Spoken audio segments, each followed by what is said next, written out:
India का green energy game अब सिर्फ टारगेट नहीं, ग्लोबल स्टेटमेंट बन चुका है। सोचिए, एक साल में इंडिया ने सोलर और विंड मिलाकर 50 गीगावाट से ज्यादा क्लीन पावर ऐड कर दिया। ये सिर्फ नंबर नहीं, एनर्जी रेवोल्यूशन है। फाइनेंशियल ईयर 2025 से 26 में इंडिया ने around 45 gigawatt solar capacity add की और सिर्फ मार्च 2026 में 6.65 गीगावाट सोलर इंस्टॉल हुआ, जो एक सिंगल मंथ का रिकॉर्ड है। मतलब रूफटॉप से लेकर मेगा सोलर पार्क्स तक क्लीन पावर का ब्लास्ट हो रहा है।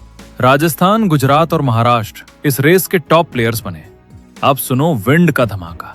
इंडिया ने FY26 में 6.05 गीगावाट विंड कैपेसिटी ऐड की, जो अब तक का हाईएस्ट एनुअल रिकॉर्ड है। टोटल विंड कैपेसिटी अब 56 गीगावाट क्रॉस कर चुकी है। ये ग्रोथ इसलिए पॉसिबल हुई क्योंकि पॉलिसी सपोर्ट बेटर हुआ, ट्रांसमिशन लाइंस इंप्रूव हुई और हाइब्रिड प्रोजेक्ट्स फास्ट पेस पर आए। लेकिन यूपीएससी एंगल क्या है? समझिए, India energy import dependent country है। अगर सोलर और विंड बढ़ेंगे तो फॉसिल फ्यूल इंपोर्ट बिल कम होगा, एयर पोल्यूशन घटेगा, क्लाइमेट टारगेट्स अचीव होंगे, एनर्जी सिक्योरिटी स्ट्रांग होगी।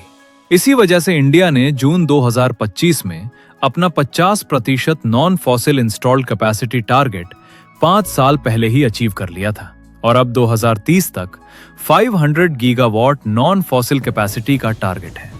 सबसे इंटरेस्टिंग बात, इंडिया अब ब्राजील को क्रॉस करके वर्ल्ड का 3rd largest renewable energy installed capacity country बन चुका है। ये बताता है कि फ्यूचर का पावर सिर्फ बिजली नहीं, स्ट्रैटेजी भी है। यूपीएससी के लिए याद रखो, renewable energy supports energy security, climate action and economic resilience.